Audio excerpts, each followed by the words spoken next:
ស្រឡាញ់មួយនេះបេះដូងមួយនេះ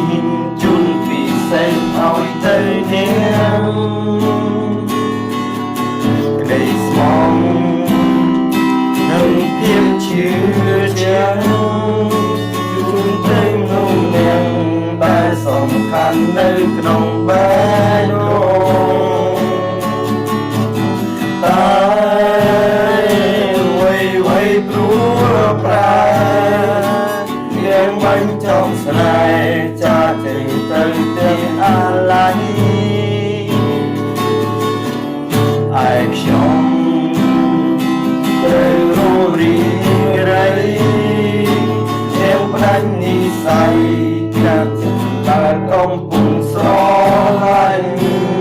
តែនឹងដឹងទេតារំខ្ញុំយ៉ាងណាពេលដែលស្នេហាចាស់តែទាំងមិនដឹង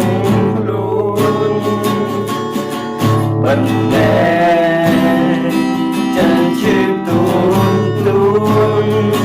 បេះដូងអងរួនឲ្យទឹកមែនស្រែករំបែកអល់ពេលដែលខ្ញុំបានភ្នែកមេលោកខ្ញុំស្រែកថាជឿតែនាងមិនឮហើយនាងក៏មិនចង់ស្ដាប់